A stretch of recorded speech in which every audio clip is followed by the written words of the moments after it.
자, 그럼 6페이지 11번째 글자부터 또 같이 해보겠습니다. 자, 따라서 큰 소리로 읽으시기 바랍니다. 천할비. 천하다, 어떤 신분 같은 것이 천하다, 이런 얘기인데요. 보통 천하다는 것은 못 살고 가난하다고 천한 것이 아닙니다. 천하다는 것은 인간이 자기의 어떤 본분을 충분히 할 수 있음에도 불구하고 배우지 못한 경우보다 오히려 배우지 않아서 무식하게 보일 때 굉장히 천박하다 그러죠. 그 천할 비자가 됩니다. 다시 한번 천할비. 그렇다면 여기 밭전자가 있는데 밭에서 열심히 베듯이 일을 해야 됩니다. 누구나. 그러나 사람은 육체의 양식을 위해서 일을 해서 먹거리를 만들지만 또 한편에 나머지 반의 에너지는 마음의 양식을 위해서 글을 읽어야 됩니다. 두 가지가 공존하고 적당히 조화로울 때 사람이 인간다워지는데, 여기서는 밭에 열심히 베는 거 좋긴 좋은데 이거를 몇 번이나 하느냐? 1000번이나 하더라 이겁니다. 이 얘기는 1000이라는 내가 가지고 있는 에너지가 모두가 1000인데 500 나눠야 되는데 오로지 글 공부는 안 하고 먹고 사는, 돈 버는 데만 모든 에너지를 쏟다 보면은 머리에 든 것이 없어지겠죠? 자, 천할비. 비록 먹고 사는 거는 넉넉하고 또 가진 것은 있을지 몰라도 머리에 배운 게 하나도 없고 완전히 무식하게 느껴질 때 사람들이 그 모습을 보고 어떻게 느끼게 되더라? 천하게 느끼게 되더라. 그래서 이거는 이렇게 일천천자와 나눠 쓰기도 하고 붙여 쓰기도 하는데, 굳이 획수를 가지고 따질 때는 이거를 한 획으로 쳐주는 걸 원칙으로 합니다. 그러나 일반적으로 쓸 때는 이렇게 나눠서 쓰기도 한다는 거 같이 알아주시기 바랍니다. 자, 무슨 비? 천할비. 요 글자가 확실해야 그 다음 글자가 이어집니다. 여자 있네요. 여종비. 남자와 여자 중에서 일반적으로 여자의 신분이 좀 낮았죠. 벼슬도 잘 못하고요. 그런데 여자 중에서도, 요건 천할비자죠. 여자 중에서도 천대를 받던 여자가 있더라 이겁니다. 이 여자 중에 제일 아래에 해당하는 요 종에 해당하는 요 여자가 바로 무슨 종? 여종.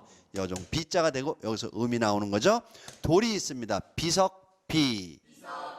사람들에게 천대를 받던 돌이 바로 무엇이다? 비석이다. 이상하죠? 아니, 사람도 절을 받지 못하는데 사람한테 절을도 받을 수 있는 그런 가운데 딱 서 있는 게 비석인데 왜 천대를 받느냐? 이거는요, 처음에 비석을 만들었을 때는 사람들이 절을 합니다. 거기다 글씨를 새겨놓고. 그런데 사람의 생명은 유한하고요, 비석은 수백 년, 1000년 이상도 버틸 수가 있죠. 그렇다면 나중에 이 세상은 자꾸 바뀝니다. 전쟁이 나고 이동이 있고 하다 보면은 나중에 그 비석은 누가 지었는지 모르는 비석이 됩니다. 이때는 사람들이 이 비석을 보고 글씨도 흐릿하게 있는데 어디서 누가 사용한 비석은 맞는데 잘 몰라요. 그 다음부터는 이 돌은 귀신 붙은 돌이 되는 거예요. 사람들이 그 귀신 붙은 돌을 어디다가 쓰겠어요?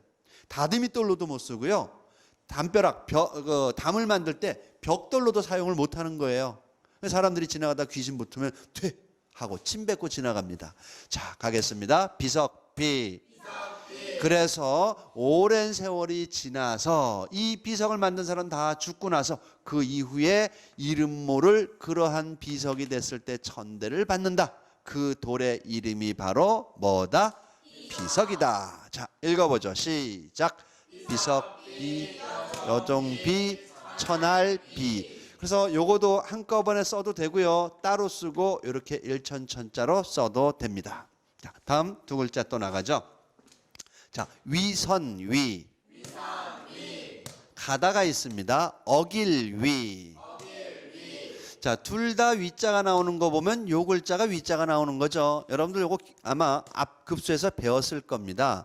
가죽위라고도, 물은 가죽이라고 얘기해요. 근데 가죽이라는 것은 여러 가지 역할을 하지만 우리 몸에 가죽이 있어서 외부에서 들어오는 세균의 침투를 막는다는 의미가 있어요. 또 하나는 여기 사람이 있고 사람들이 이 주변을 빙빙 돌면서 발자국을 남겨놓은 모양이라고도 얘기하는데, 중요한 것은 가운데 부분을 바깥에서 막아준다는 의미로 막을 위자가 됩니다. 요거만 따라하세요. 막을 위. 위선위. 여기서 위선은 시주를 의미하기도 하는데요. 요거는 가로선을 의미합니다. 그래서 우리 지구본에서 위도 몇 도 이렇게 따지죠.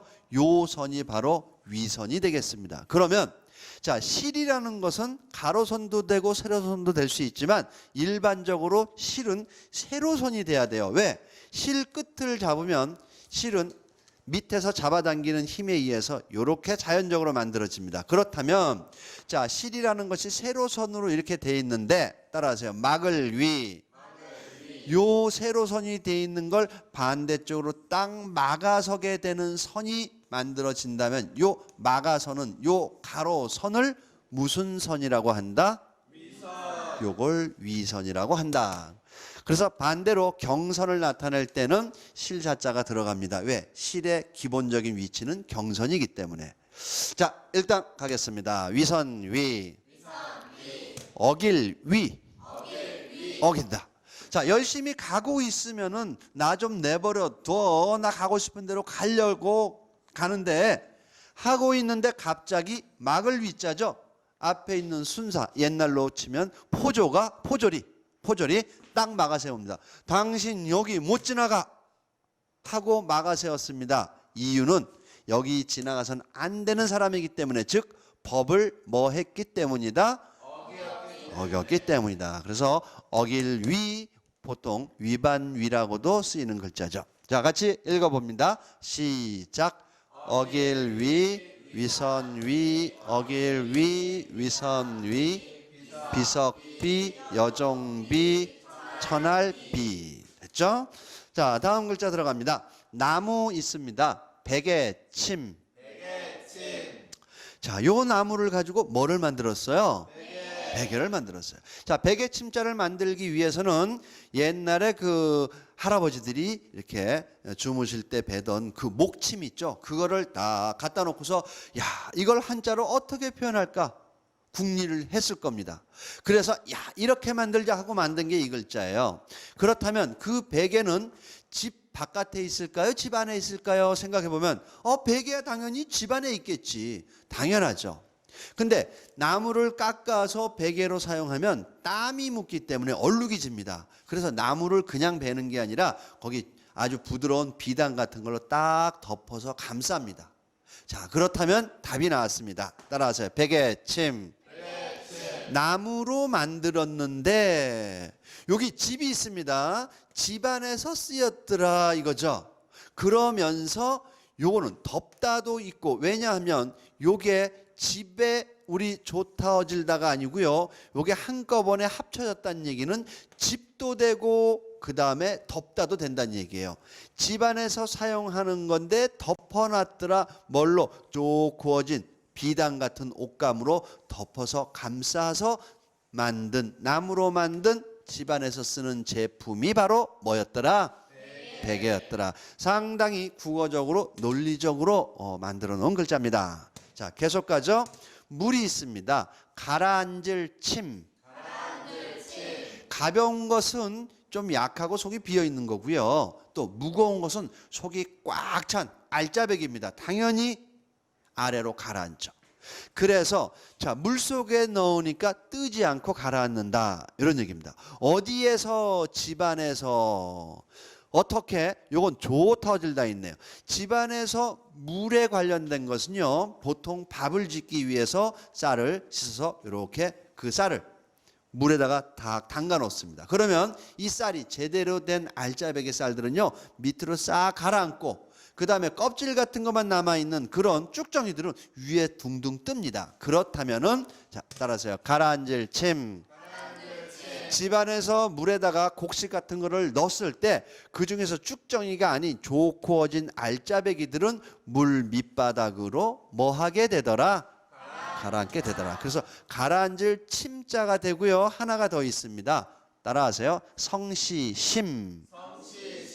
침자에서 심자로도 바뀌죠. 고유명사입니다. 자, 그러면 가라앉는다와 성시심과는 관련이 있습니다. 옛날에 임당수라는 곳에서 세계 최초로 치마에다가 돌을 감싸 안고 그 다음에 임당수로 뛰어들어서 다이빙을 합니다. 근데 만약에 돌이 없었으면 어느 정도 내려가다가 떠오르겠죠. 근데 맨 밑에까지 어디까지 용궁이죠. 용궁이 있는 데까지 가라앉은 사람이 있어요. 이름은 청이라고 합니다. 성씨가 뭐예요? 심. 자, 성씨 심.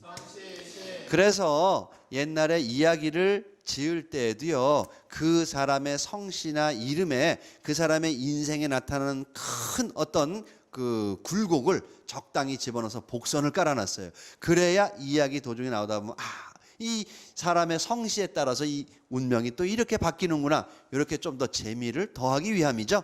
자, 아무튼 읽어봅시다. 가라앉을 시작.